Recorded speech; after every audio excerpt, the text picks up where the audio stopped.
Hey everybody, and welcome back for my top 10 PCVR games of June 2019. Now this list is going to include my all-time favorites, plus games that I've been playing a lot recently.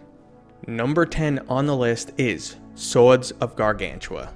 Now this is a title I've been playing a lot lately, and it has some of the best melee combat in VR that I've experienced to date. Ultimately, the game suffers from being too repetitive, but if you're up for a challenge, there are a lot of very difficult levels to play in this game. It also has multiplayer if you're just looking to kill some time with a bunch of friends. And this is a title that sits on my currently playing a lot category rather than one of my all-time favorites. Number 9 on the list is Mercenary 2 Silicon Rising. Now this is most likely one of the titles on the list that you've never heard of.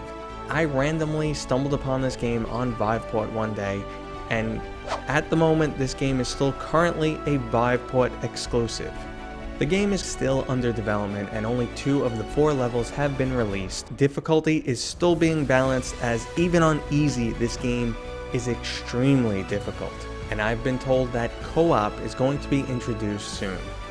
This is a standout game for me, 1 because of the extremely sleek graphics, and 2 the really fun Time Crisis style gun shooting. You're constantly popping in and out of cover to quickly take down enemies or be overwhelmed, and the game continually throws new enemies at you to keep things exciting and fun. Number 8 on the list is Serious Sam 3 VR. While technically this is just an older game now playable in VR, it runs and looks great. It's also one of the only full-fledged titles out there. VR tends to suffer from lacking in content or having really short games. Serious Sam brings a full game to the table, and even if you did play it in the past, it is worth checking out in VR.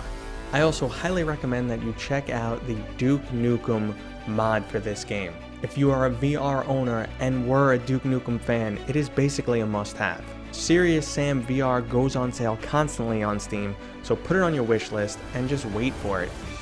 Number 7 is Beat Saber, the lightsaber rhythm game that basically anyone could get into. It's a great party game with friends, a nice distraction if you need one, or it could actually be a good workout. And once you mod it to be able to download some new songs, the fun basically never ends. Next up is Super Hot.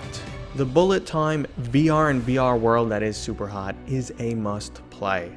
It's truly a unique experience that you won't get anywhere else, plus it's challenging and fun with a lot of replayability. Number 5 on our list is Karnage Chronicles. This is a fantasy RPG that is currently still in early access. In its current state, the game actually excels in almost every respect. Graphically, it's a great looking game. The combat is fun and engaging. They've enabled multiplayer so you can play this co-op with some friends. And there is more content and options than you typically see in a VR game. If you are looking for a VR RPG, this is a great go-to game. Maybe you might want to wait till it's out of early access. Development is kinda slow on this game, but even in its current state, it's worth checking out. Number 4 on our list is Rec Room. This is a game I avoided for way too long, simply because it looks too childish. But art style aside, this is an extremely fun game with a lot to do and a very active community. And the best part is the game is completely free. You could do everything from just sitting around in the rec room and meeting new friends, or playing some rounds of bowling, or soccer, or even more competitive games like paintball and laser tag. They are also continually releasing quests, which are co-op games for 4 people, and they're just always a great amount of fun. There is no reason not to at least try out Rec Room. Number 3 on my list is Space Pirate Trainer.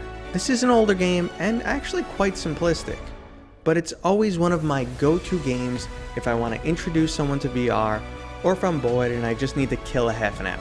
It just has the perfect balance of great music, fun gunplay, and challenging combat. In many ways, it's kind of like Beat Saber because it's a game that anyone can relate to, anyone can get into, and it's just always fun. You turn it on, you enjoy it. That simplicity is part of what makes the game great, but at the same time, combat does have some significant complexity to it. If you want to play this game for the challenge, then you do need to be switching your weapons, pulling out your shields at different times, and really utilizing some high-level strategies to excel. Number 2 on the list is Robo Recall. This game is the perfect combination of great graphics, fun gameplay, replayability, and a nice, fun, quirky storyline. It's another one of those games that you can just always turn on and enjoy it, plus spending that time you're also working towards unlocking additional weapons and upgrades, so it feels rewarding. But one of the largest rewards comes from actually mastering the game and excelling at combat, being able to rush over to guys, rip off their arms, throw it at another opponent, catch a bullet, throw it back, pull a shotgun off your shoulder, kill two guys close to you. It's just this excellent combination of mechanics. Every aspect of the game feels rewarding. Okay guys, here it is, my number 1 title. This is actually a really old title, and it is Vanishing Realms. Now this game makes the list because it's one of the first games that really sucked me in. VR is all about presence and immersion, and I truly felt like I was in a fantasy world. Now one of my biggest gripes was the lack of content overall, but a major update is coming down the pipeline in the near future. While this game might not actually hold up to modern competitors, as this is a very early release title, it still holds a very special place in my heart, and I think anyone interested in VR RPG titles would definitely enjoy this game. Now I'm hoping this major update brings more than just additional content, but also brings some overall game enhancements. But even if it doesn't, I will definitely be playing these updates on launch day because I cannot wait for more Vanishing Realms. Okay everybody, I hope you enjoyed the top 10 list. If you did, give it a thumbs up, leave a comment, let me know what your favorite games are. What did I miss? I've probably covered 100 VR games at this point, but still every once in a while someone mentions a game I've never heard of.